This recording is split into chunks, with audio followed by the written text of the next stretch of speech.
Welcome to the Imperfectly Empowered podcast with leading DIY lifestyle blogger Anna Fulmer, where women are inspired with authentic stories and practical strategies to reclaim their hearts and homes by empowering transformation, one imperfect day at a time. Hello, and welcome to another episode of the Imperfectly Empowered podcast. I am your host, Anna Fulmer.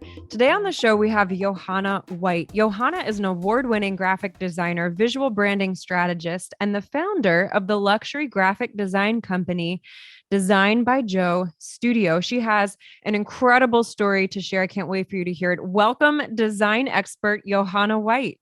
Thank you. Johanna, welcome. Thank you. I was mentioning how cute you look. I appreciate that.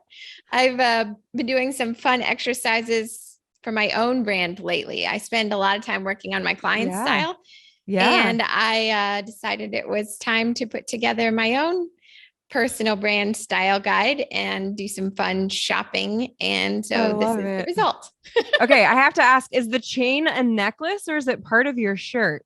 I'm like staring at your, oh, cute. Okay. Your shirt's adorable too. The way looked though, it almost looked like it was all part of one piece. It does. I was thinking like, maybe I should shorten the chain so that it hangs like here. I mean, it looks cute. Either way, it looked like it was, I mean, look at you. You could shorten it or not. You still look adorable either way. Thank you. Well, Johanna and I were also just talking about, for those of you listening and watching here, we chatted before. And the first and hopefully last time it ever happened, I got a notification that we had 31 seconds of our interview. And I was like, what? So we still don't really know what happened. We don't know if it was a storage issue or what. But anyway, we are practiced. We're like BFFs now. This will be an interview you'll never forget. Well, Johanna, you have such an incredible story. One of the things that you have said before that I love, you said, I think my success in life all boils down to a combination of massive action and then total surrender. The dichotomy of massive action and total surrender is really incredible. I've never heard it said like that before. But as people don't know your story, tell us a little bit about that concept of massive action, total surrender, your own health journey, and how it ultimately got you to where you are today, looking super cute and a luxury graphic design company owner. Tell us a little bit about your story. Yeah, gladly. So first, I love that you pulled that quote because I say so many things. Sometimes I forget some of the all the amazing things that you've said. You forget that was it. good. I know. Like, man, I am good. But my story really began 8 years ago when I was diagnosed with a brain tumor. And at that time, in my work life, I was a designer working at an agency, but I was in a position that really didn't maximize my potential at all. I would constantly look around and go, is this all there is? Is this all I was made for? But I was afraid constantly, like high levels of anxiety, decision paralysis, fear totally drove the bus. I thought I was just lucky to have a job and scared to try for more. And I might have stayed that way for a lot longer, if not forever, if it had not been for a brain tumor diagnosis. And that diagnosis came out of nowhere. Before that, I was like the healthiest person you would know, super strong, healthy, fit, always working out, eating great, looked great, felt great. And then one day I just woke up with this debilitating migraine, which I'd never even had a little migraine before. And it lasted for 4 days. And when it finally went away, I was left with partial paralysis on my left side, paralyzed vocal cords. I couldn't talk, paralyzed. It like messed with the soft palate function. And it was basically crushing the 9th and 10th cranial nerves. It was wrapped around them. And so it was taking away their function. And obviously realized that something was going on worse than a headache. So that began the journey of going from neurosurgeon to neurosurgeon to neurosurgeon, hearing maybe they can help me, maybe they can't, maybe it's too risky. All of the health journey that many people have similar stories, I'm sure. Right. And so taking as much action as I knew how to take, because I wanted to live and I wanted to be well, but I took all of the physical pathways that I could. If this surgeon couldn't help, they'd send me to the next one and I'd try them. But then I was also really at that time diving into what I believe. And that happened because a very good friend of mine who wasn't afraid that I would hate him. He didn't really care what I thought about what he said. So he told me what I needed to hear and not what I wanted to hear, which was that this was my chance to stand on what I've said I believe my whole life, that I believe the Bible, I believe God, I believe healing is a real thing. And he said, this is your chance to stand on that and talk like it and act like it. And so he really challenged me to take massive action in my faith and to go from just believing that healing is real and it's this nice vague concept to going, how do I get that in my life? In doing everything I can. So I took massive action in my beliefs and I started, I put together every verse I could find about healing, made a list. I would play Psalms when I couldn't sleep. I would sit at my desk working and I would play messages on healing and just try to drown out the fear, because I started to notice also early on in the journey that while the symptoms caused by the tumor were bad enough, when panic and fear would hit, about, I don't know what's going to happen. I'm going to die. The symptoms would almost double. So I'd go from sort of choking, can't really swallow, trouble breathing to passed out on the bathroom floor. And it's so beautiful too, because I'm interjecting here for a second. I think even if you don't have a health problem in your life, what I like about what you're pointing out is that so much of this can be applicable to anything in life. It's that concept of what you're believing and then how it is manifesting. We see it in medicine all of the time, the power of almost speaking illness into your life in a sense. And like you say, it's going to be really bad. Guess what? It is probably going to be really bad. So I'm also trying to help people connect the dots here, even if you don't have something physically speaking in terms of a disease or just even in life, like you have a poor outlook in life is probably going to be more miserable versus the person who, for all intents and purposes, looks like they have a pretty miserable life, but in their mind, they're living with gratitude and they don't actually feel like it's that miserable. So I wanted to interject that there. This concept is not just for those of you that have a disease, but in this whole process, you were starting to pull away and kind of pursuing your own dreams in the design world. Tell us a little bit about that and the time frame here. You spent how many years undergoing medical treatment until you are to where you are? So this is a twisting and turning story, Anna, that I will do my best to tell in a straight line, but it's going to circle back numerous times.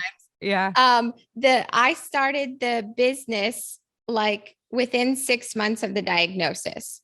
I sat up, looked around and went, the doctors say they don't know if I'm going to live or die. I'm trying to stand in faith and leaning into what I believe, which is that I shall not die, but live and declare the works of the Lord. But if that doesn't happen and I die, which is where we'll come back to the massive action and surrender. We haven't got to the surrender part yet. But if I die, I am not going out like this. I am not going out knowing that I have not tapped into my full potential. I haven't even tried. I know I'm capable of more and I'm not doing it. I'm doing work that doesn't matter for people who don't care if I'm here or not. I'm not impacting anyone's life. And I'm not going out like this. And what do I have to lose? So I literally looked around the office and quit my job and walked out and started knocking on business doors and saying, Hi, I'm Johanna. I design stuff. Do you need stuff I designed? design stuff. I love it. I design stuff. Yes, it's been a long journey with Design by Joe to get to the full VIP branding experience that I do today. But I knew that I could do more and I wasn't. So I decided to take the leap, and I'm thankful. I would not wish a brain tumor on anyone, but I'm thankful that it was the catalyst that pushed me into this and taught me so many things, like that massive action and surrender equals an amazing, successful life, and that what you believe matters, but what you do about what you believe matters even more. And that you can choose joy no matter what your circumstances are. That joy is the antidote to uncertainty and fear. Because another thing that was happening in the early days, as I was realizing that I had to conquer the fear, because not only was it ruining my life on its own terms, but it was making the symptoms unlivable. Like I was going to die if I didn't get rid of the fear. I didn't know yet what I could do about the tumor, but I knew I could do something about the fear. And so putting in all those intentional inputs, it occurred to me one day that what I was really afraid of in the midst of all of this was not death. I wasn't afraid of dying. I was afraid of losing my quality of life, of maybe living paralyzed or living in millions of dollars of debt. Sure. And through losing my quality of life, that I would no longer be happy and that I would no longer have joy. So when I saw through the mist of the fear and realized that I wasn't afraid of the circumstances, I was afraid of losing joy, I suddenly realized that if I chose joy, no matter what was going on in my life, I had nothing left to fear. And that was where that surrender came in, because when I was first standing on these verses and saying, no, I will be healed and I do believe in it, and telling my body, you will do this. I didn't see results quickly. And I would be constantly frustrated. Like, I'm trying to be with my family and enjoy this time with them, but I cannot turn off my brain and stop thinking about how much I hurt right now and how much my body hurts and why won't my arm go up, and like, this needs to change. But when I realized I could choose joy, even if that was happening, it was like I crawled onto this altar and just said, all right, Lord, I believe you're going to heal me. And I believe this is possible. But even if you don't, I surrender. And it's beautiful. When I did that, then things started to happen, because it was like, well, for one, it squished the fear. Now I've got nothing left to be afraid of, and I can focus on changing my thinking around this tumor. And so that has been another lesson that has carried through into life. And in the last 2 years, as everyone dealt with the same uncertainty, like globally, uncertainty was equally tragic to our souls and our beings and our businesses and our lives as COVID was. Like, the fear destroyed as much as the disease, I think. And and I was able to not just survive that time, those 2 years, but thrive. My business grew by, I don't know how many hundreds of percent, but I was able to take myself from selling branding packages for $5,000 to selling branding packages for $100,000 in a time when people are like, everything's uncertain. Why are people paying for branding? They don't know what's going to happen. Like, all of this, I was able to step back. Probably because they're living with the same approach. Like, I don't know what tomorrow holds. Like, I'm not going to sit around and wait. I'm going to keep moving forward. Yeah. That's true. So the people, and that made me perfectly aligned to work with more of my ideal clients, who are those badasses, those go-getters, those like look fear in the face and do it anyway people.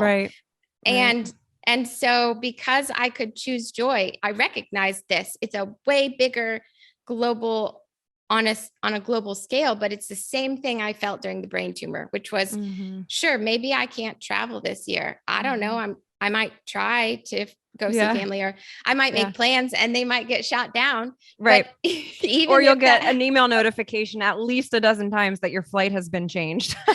Yes. At least. I think that's still happening. Yeah. But if you know that even if that happens, you can have joy. Like I was supposed to go to Prague about 6 months ago, and the trip was canceled because Switzerland changed their regulations like the day before I was supposed to go. And I had this intense moment of frustration. And then the same lesson clicked in and I went, I'm going to choose joy. And during the week I was supposed to be in Prague, I still took the time off. I worked on my own business. I got contacted and gained like 2 more dream clients. And I found my dream horse, which I had been searching for a year, all because I changed my mind and said, everything is working out for me. I'm going to choose joy. It doesn't matter what's happening. And when you do that, you are aligned to bring more of that into your life too. Like you attract the other people, the go-getters, the other people who are ready to make things happen. Living with that attitude of gratitude. Really. Yeah. And the surrender helps. Yeah. The surrender helps now too. Like I'm still going to make plans. I'm still going to say, I'd like to go here and I'm going to go full speed. But if it changes, that's okay. Yeah. I'm not going to curl up in a ball of stress and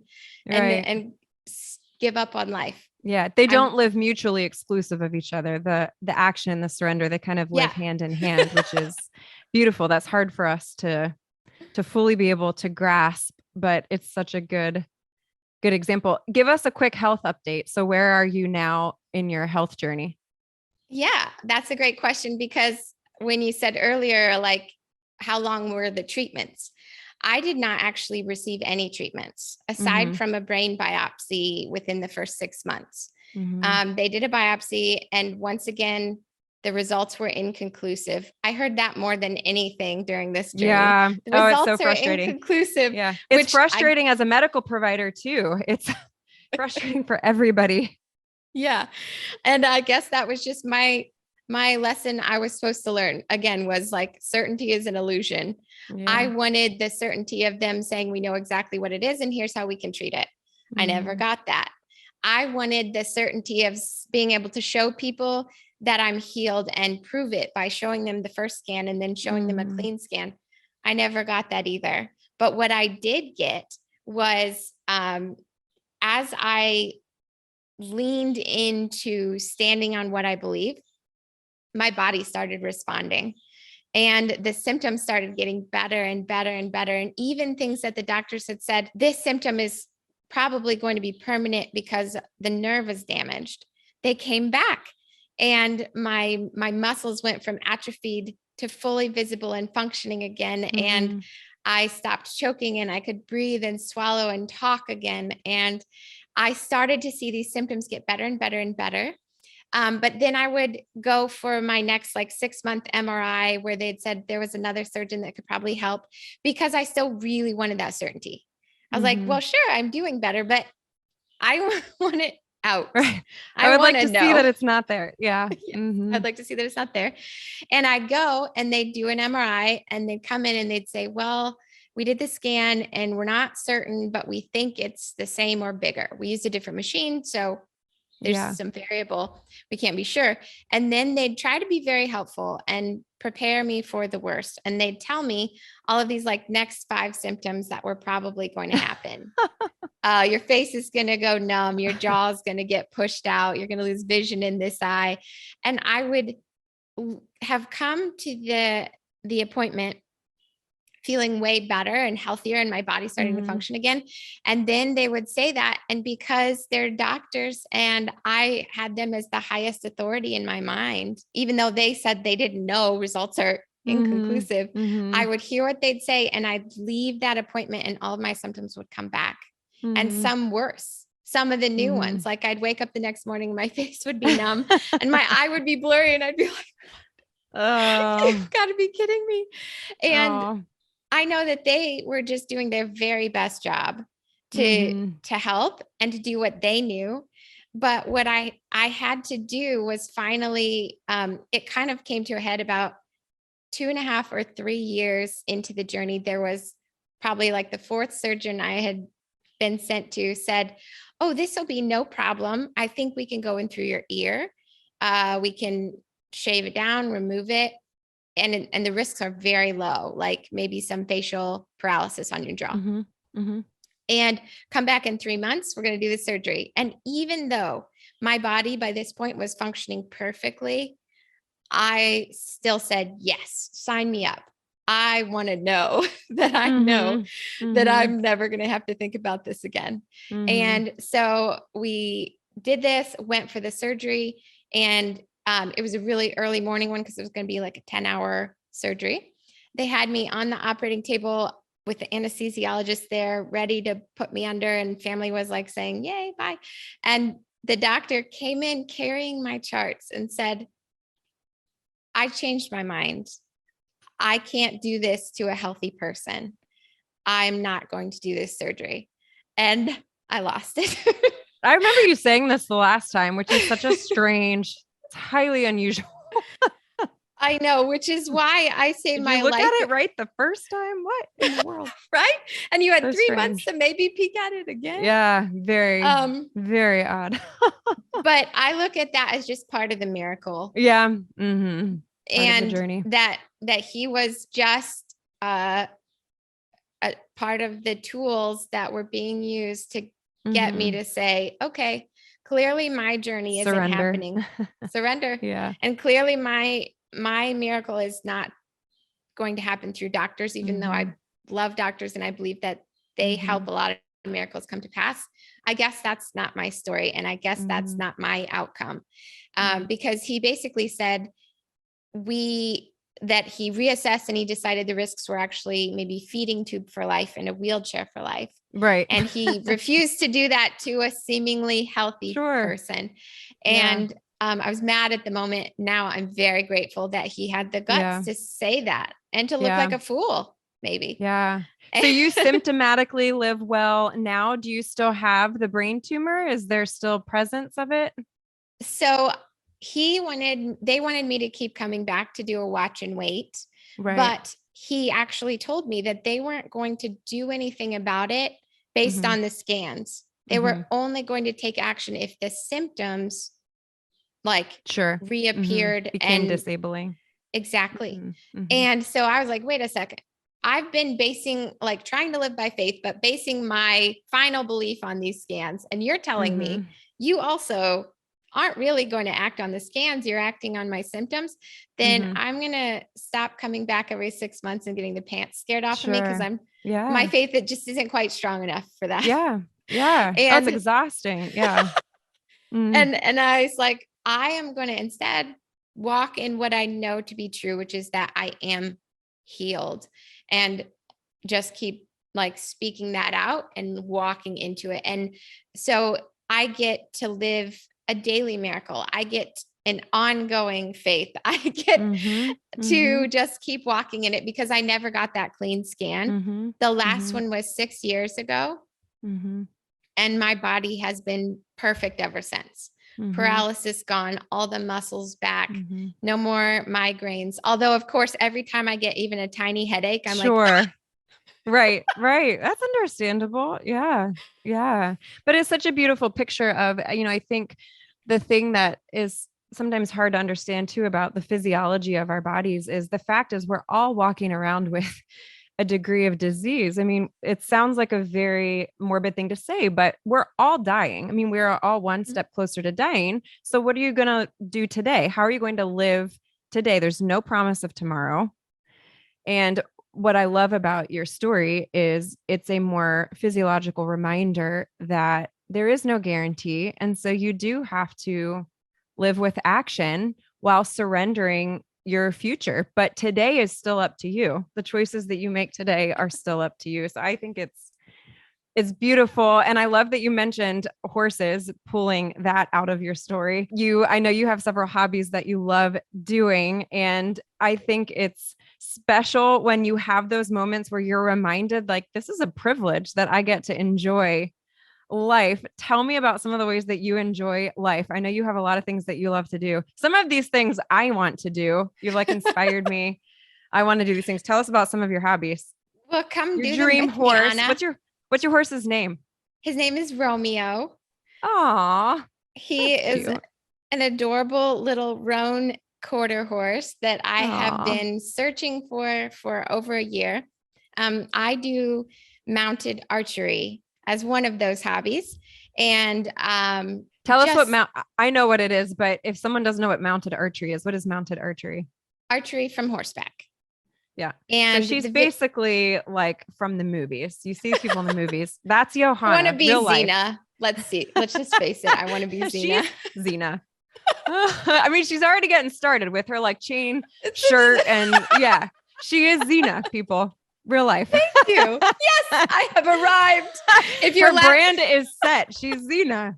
She's a mounted horseback archer. If your last question of the day is what is success, Anna, I'm going to say to be Xena, and I have arrived. It is Xena, and I am there. Mission accomplished. Lord, take me home. We're good. We're good now. I can go. I am curious though. How did you get into mounted archery? That is a very specific. I mean, not everyone is like, yeah, I shoot things from a horse. Well, you're going to laugh at the answer because you would think it was some sort of like deep-seated, I would like on track for the Olympics as a child or something. It's none of that. I have loved horses my entire life, and I did not get my first horse until I was 16. But starting when I was 6, I started showing other people's horses and rode everything that I could. Most of them were terrible. Most of them would buck me off, trample me, and run me through the mud. So I learned to stick to anything. But when I was 16, my parents could finally afford a horse, and they got me Spirit. And my best friend, who is still my best friend today, since we were 7 and now I'm 33, and that has not changed, but she also loved horses. She did not live near me. She lived about 2 hours away, and we would only get to see each other a few days in the summer and then a few days at Christmas when she would come visit her grandparents who lived across the street from me. So when she would come, we would make the absolute most of our time. And this is still a very important life thing I live by. Do all the things on the weekend or during the week. Just do all the things. Do all the things. So she would come, and when I finally got a horse, this was like our dream come true. And she would come, and for almost 20 hours of the day that she would be there, we would be at the barn with this poor horse who got put through everything. And we would let's ride bareback, and then English, and then Western. And we would do all the things. Well, one of those, all of the things, summer days, she's in town, and we said, it'd be fun to play cowboys and Indians. And and we will be the Indians. Yeah. So we drew a life-size cowboy. This is not very politically correct, but real life, people, real life. We drew a life-size cowboy. I think we had just watched the movie The Three Amigos, and the villain's name is El Guapo. And he's like this mean old cowboy. So we drew a life-size cowboy, cut him out of this cardboard box, tied him to a fence post down at the barn, and then proceeded to dig out my dad's old archery equipment, paint ourselves and my horse, tie nothing but a piece of twine around her jaw, and set up a video camera and just went for it. We just started running her past the target, and it turned out we were actually really good at this. And to this day, you didn't shoot each other or your horse or anything. That's a small miracle in and of itself. Almost shot the horse one time. Poor Spirit. Poor Spirit. What a trooper. This is why she's a little cranky these days. But I mean, I would be too. That's fair. She's been through a lot. But we just tried it and had a blast, which is what you should do with your business too. Go back to being a kid, let go, have fun, try things, have a blast, and you'll never know. Laugh more, people. We're too serious. Oh my goodness. Yes. Choose joy. You'll never know what comes out of it. And so we did this, and it turned out we were actually really good. And to this day, I'm now much better at hitting a target from horseback on the run than I am standing on the ground and shooting That is awesome. at a target. I don't know why, except that maybe I was made for it. So Zena, you are meant to be Johanna Zena. Yeah. So the very love it. best mounted archers in the world ride bareback and bridleless. Most of them are actually in Hungary. In the US, they compete and they still have a bridle on. Interesting. But That's actually a real like competition that people do. It is. I mean, why am I surprised by this? A couple of years ago, I discovered that just a mere 2 hours away from me, there's a group called the Michigan Centaurs. Oh, and Lord. So I put it on my vision board. Like, I know this horse I have now, Spirit, she was getting too old and couldn't do that kind of stuff, but this is my goal. So I started searching for a horse. He's still young. He's still very much in training, not even close to bareback and bridleless, but we're working our way there. Aww. And that is Romeo. Plus, he's just charming the internet with his cuteness. He's so sweet, like a puppy dog. Every time I post a video, everyone's like, I want to meet Romeo. Oh, I love horses. That's so sweet. I tell him to come on out, and you should come out too.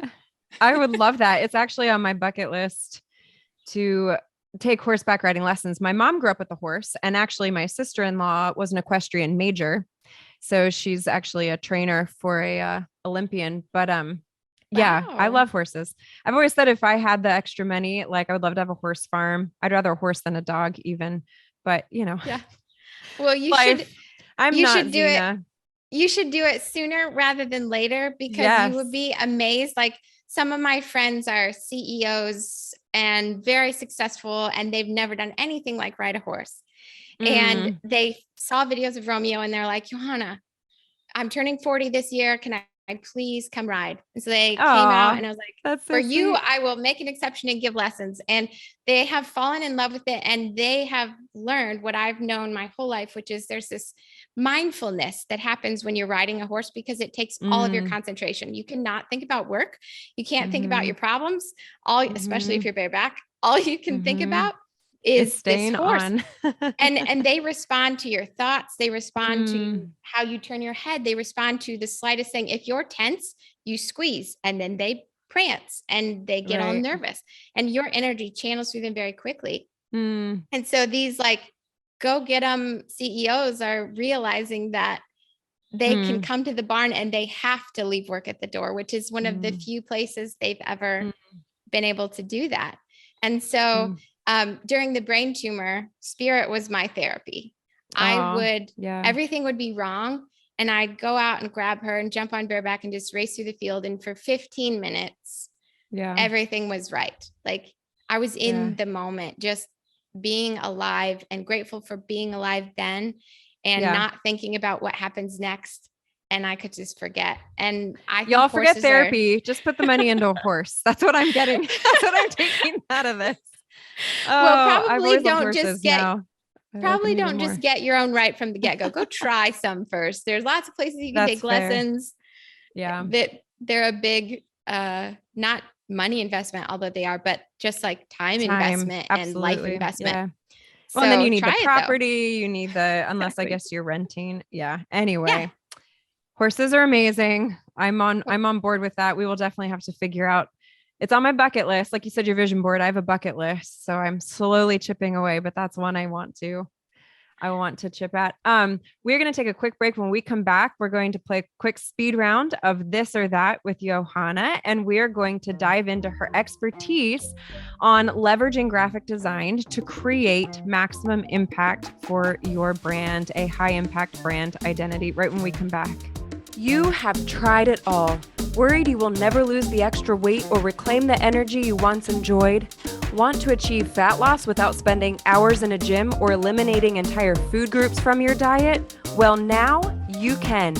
In the virtual Faster Way to Fat Loss with Anna, my 6-week fitness and nutrition program, you will learn how to pair effective 30-minute workouts with all-natural, evidence-based nutritional strategies to leverage what you eat and when you eat to reset your metabolism and burn fat fast, even that stubborn belly fat. I am a dual certified nurse practitioner passionate about teaching sustainable strategies to promote fat loss and prevent disease. I have cheered on thousands of clients who have done just that with the Faster Way program.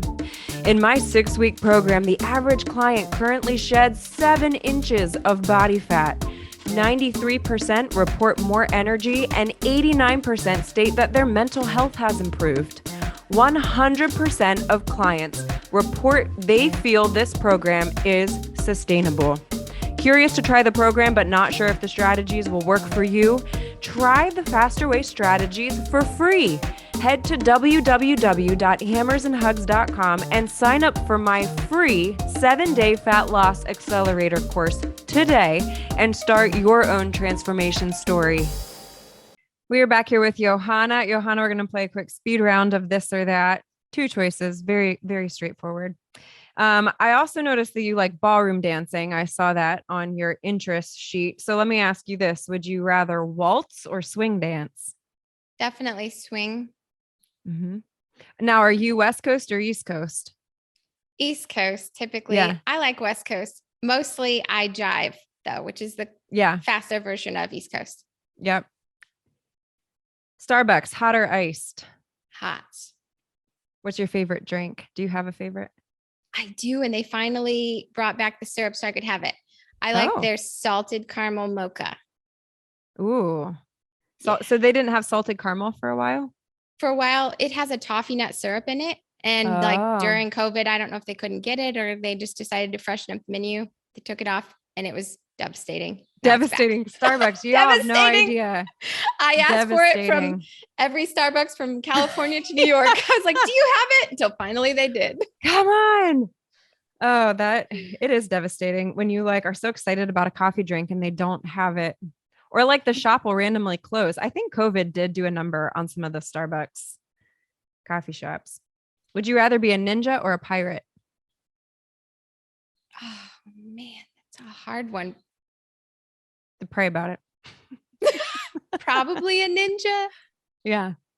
A ninja that lives on a boat. This is the conversation I've been having lately. We're trying to combine the two. I want the badass martial arts skills, but I don't want to live like a monk in the jungle. I want to sail the seas. So can I choose a ninja who lives on a boat? Yeah. I think we can have both. We're going to think either or. I know. Forget the this or that. We want all of it. Would you rather wear flats or heels? For comfort or looks? Either one. Like, are you more likely to, in any given day, pull out flats or heels if you're going to go out and have to dress somewhat nicely? Dressing nicely, always heels. But if I'm going to do anything else, flats for endurance. So I can walk or run or so I can walk when I'm 50 years old. Okay. Would you rather run in the woods or at the beach? At the beach. Yeah. It's funny. I always like that one's always a challenge for me because I hate running on sand. Yeah. But I like running at the beach. Some people love running on sand and it's miserable to me. I only like running down on the hard packed sand, like in the edge of the surf. But I just love that you're like, I see the ocean right now versus running in the woods. You're literally being chased by mosquitoes. Well, that is fair. If you're in a mosquito infested forest, that would not be super pleasant. Yeah. Again, I would pick both, but minus the mosquito infested forest. That's fair. That's fair. Well, we've chatted about a lot of things. Let's get to your expertise. You are a luxury brand designer, something that our listeners have heard of a lot now. And I think people are starting to understand when we talk about brands, we could be talking anywhere from a virtual brand. So like I would be a virtual business. I don't really have like a brick and mortar business, or a brand could technically also be a brick and mortar business. So if I'm understanding correctly, you're ultimately helping people put a face on their brand that is so much more than just a logo. What you're passionate about is helping people put together an entire aesthetic package that creates a high impact.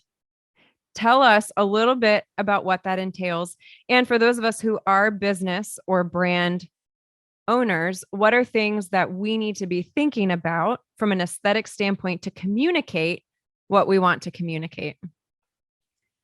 Well, I would say the first thing I would remind them that is that, as you mentioned, a brand is so much more than your logo. A brand is about building perceptions.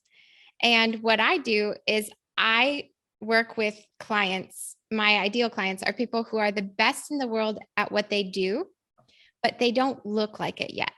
Their visual brand doesn't line up with their value. So I take people who have an awesome product or service and make them look as good as they are so that they can be as delightfully expensive as they deserve to be. And I love that. As delightfully expensive as you deserve to be. And that is the power of branding. So a lot of times people will find a designer, maybe just a graphic designer, or even someone who does full brands, and they'll say, I'm building a business or I'm refreshing my business. I need a new logo and some new colors. Can you help? And I will bring them and say, yes, but that's only a tiny piece of the puzzle of these perceptions that you are wanting to do. You are wanting to position your brand in the mind of the consumer with things that they already think of as premium and luxury. If in fact you are wanting to do a premium brand, not everyone is, and that's okay. Define that for us. People may not know. What is a premium brand, for example? So think of a luxury brand like Louis Vuitton or Chanel or some of those designers. They're a great example of a luxury brand. Rolls-Royce, Dom Perignon.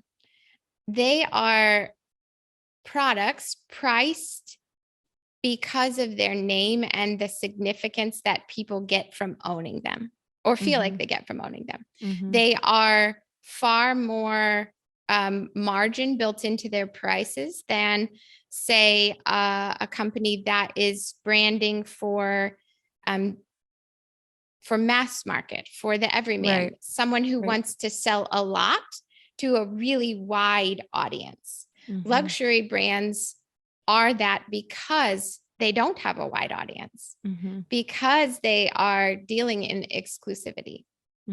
And so both are totally viable strategies. Brand positioning is a very important part that comes in when you're building your brand.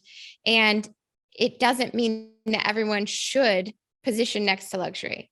If you have a funny vibe or a woodsy outdoorsman vibe, like there's this Loom deodorant. Have you seen any of this?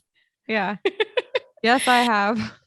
They are doing very well, and but they are intentionally positioning their brand almost in making fun of previous products. Or making like comedic commercials. And because of that, it's going very well. Their commercials get shared as like just a funny ha. And that is a brand strategy. So brand positioning is, where do you want to fall in the market?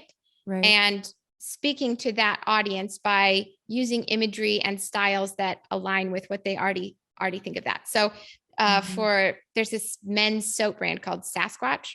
And I know we're going to talk about luxury, and right now I'm talking about not luxury, but sometimes. But your point though is still well made for people listening and trying to put the pieces together, especially if you have a brand or a business.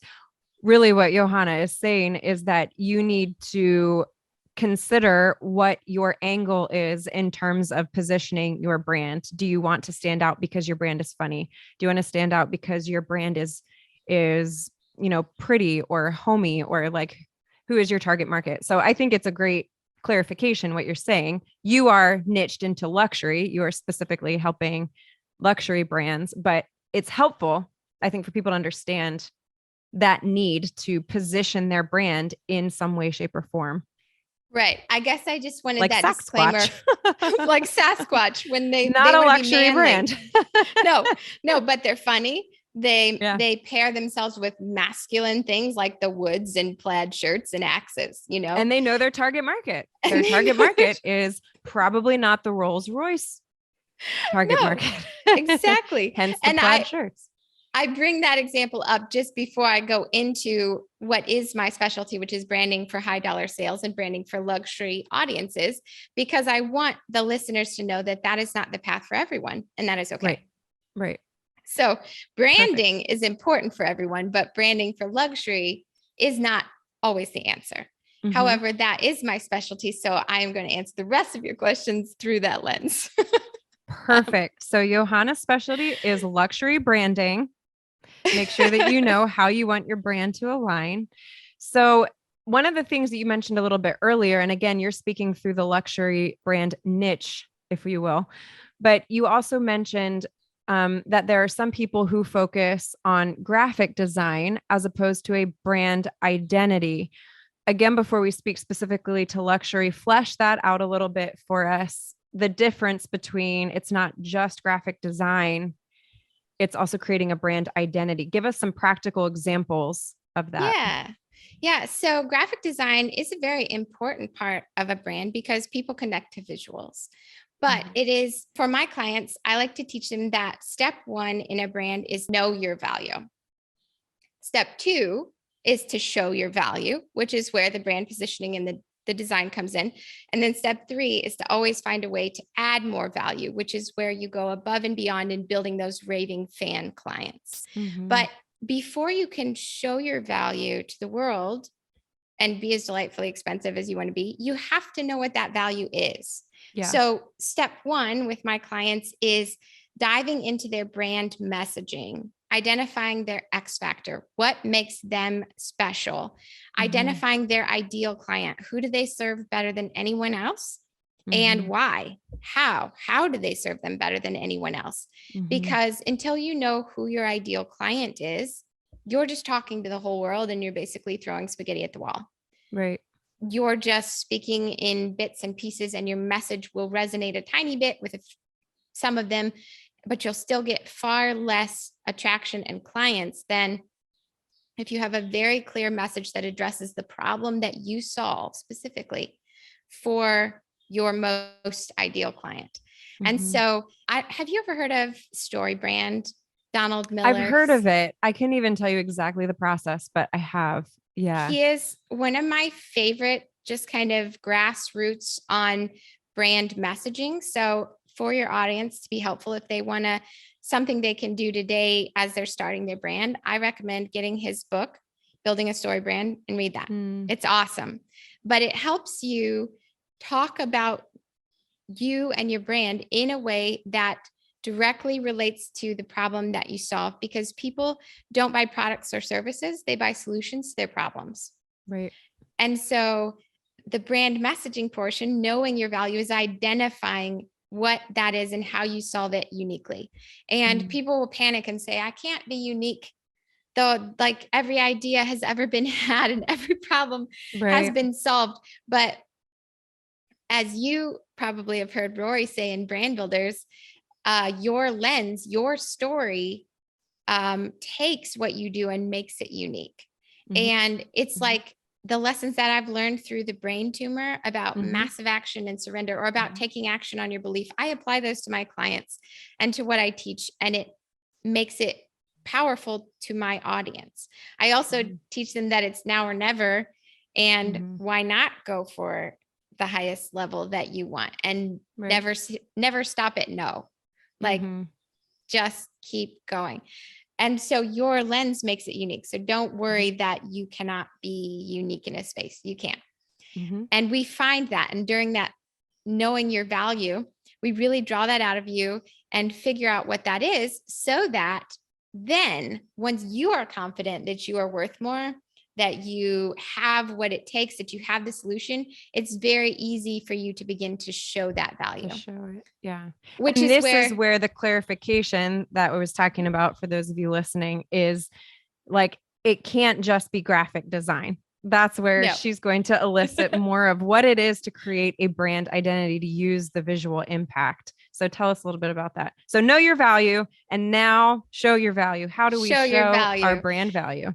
And this is why the design that I do is so impactful, because I'm not just having a client come to me and I say, what do you want? And they say, well, we like dogs and we like purple.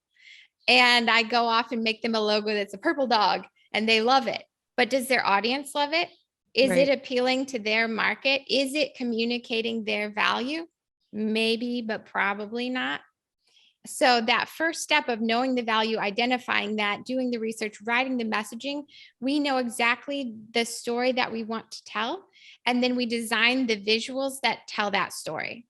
So it makes a huge difference. It's two sides of a coin that go together, and we bring them together in the process. And then we take those same messaging and visuals and we wireframe them into a custom website. And we don't start with templates, because too often when people start with templates, they simply fill in the boxes that were already there. And it may not be the best way to tell their story. That might not be the content that really speaks to your audience. So we always start with a blank sheet of paper, essentially, wireframe it. And then we sketch it out and say, here's the story we want to tell. Here's how it rolls down the page.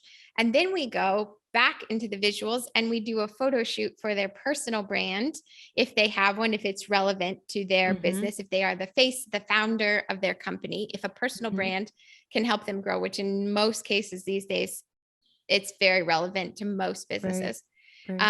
But we go back and then we style the person and we craft a visual brand for the person, the personal brand that aligns with who they are and who they want to be to their clients, combined with who they are when the cameras stop rolling. So you'll find my Xena coming out because that's who I am. And I couldn't not be that to my clients, but also I'm not showing up in barn clothes with hay in my hair. And that kind of thing, which that is me maybe on a Saturday, but we create that personal brand that we do styling and shopping and picking outfits. And then we do a personal brand photo shoot that captures the images that match the story we're telling on the website. So rather than just sending them off on a photo shoot and saying, get pretty pictures, look kind of like this, come back, and then I'll have this library and I'll pick them and I'll put them on the site and I'll try to say what this image is doing. We do it in reverse. I love that.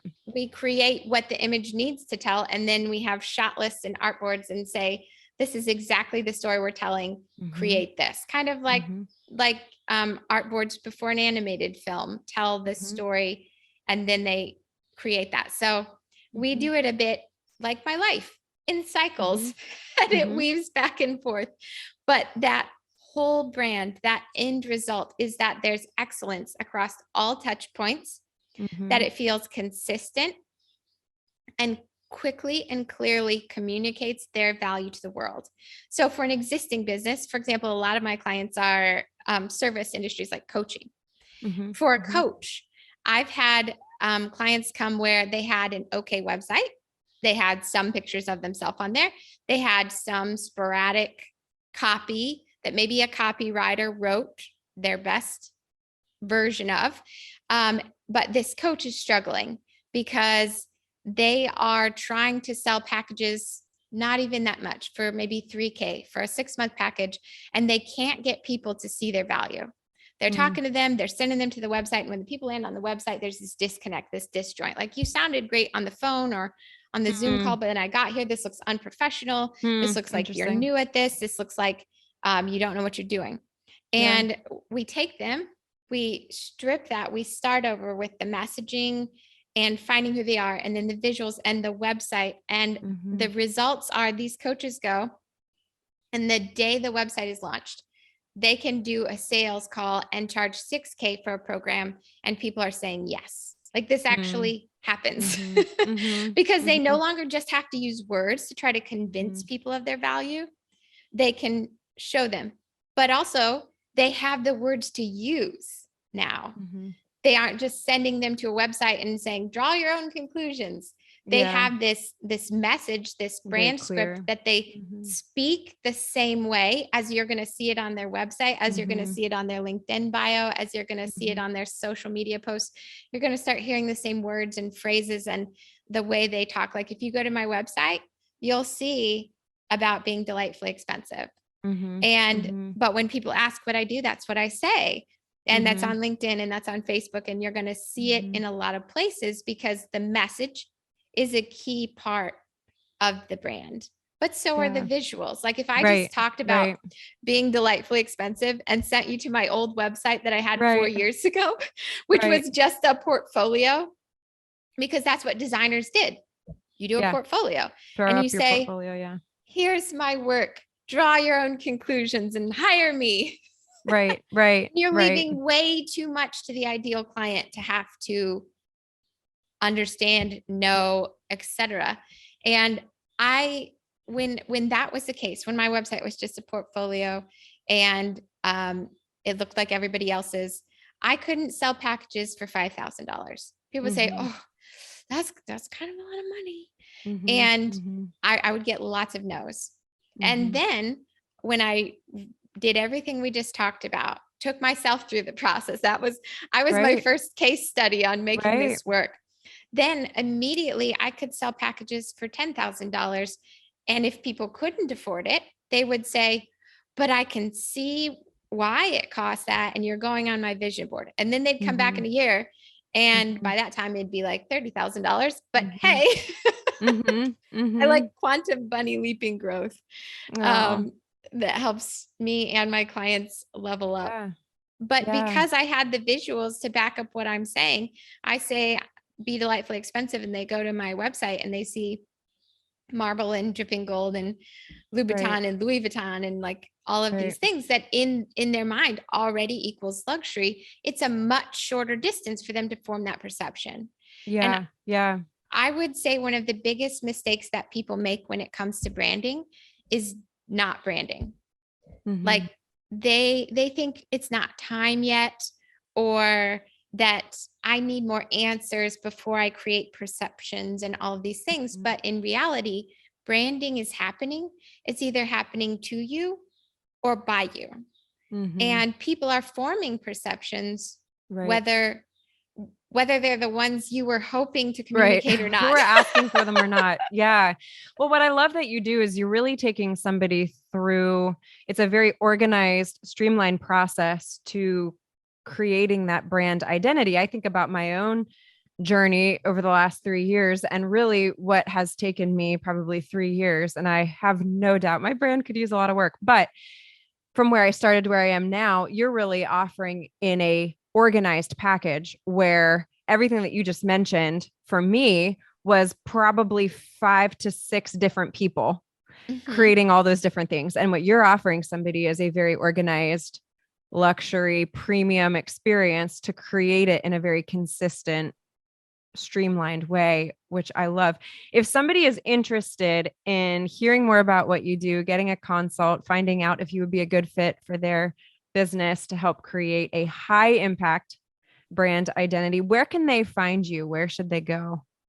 They should start with my website, which is designbyjostudio.com. That's designed by J-O Studio, and request a free consult. And we'll talk about their brand and where they are, where they could be, what are their opportunities to stand out, and if this might be a good fit for them. They can also follow me on Instagram. It's at Designed by Jo Studio, and the same for Facebook and LinkedIn. And you guys will have all of these links, of course, on the show notes. Jo, it's such an honor to hear your story. I just continue to pray God's blessing over your heart, your home, your sweet horse, your family, all of it. And you're an inspiration. Thank you so much for being on the show. Thanks for having me. I really appreciate the redo. I mean, me too. This was quality. Yeah. We're seeing the positive in this. It was meant to be a second time. Meant to be. So I could talk about Romeo. Romeo. Thank you so much for joining us for this episode of the Imperfectly Empowered podcast. It is my honor to be here with you. I am so grateful for each and every one of you. If you are watching on YouTube, be sure to click the subscribe button below so you don't miss a show, and leave a comment with your thoughts from today's episode below. If you are listening via your preferred podcasting platform, would you help keep us on the air by rating our show and leaving an honest review of your thoughts from today? In case you haven't heard it lately, your story matters. and you are loved. This is your host, Anna Fulmer, and I will see you here next time on the Imperfectly Empowered podcast.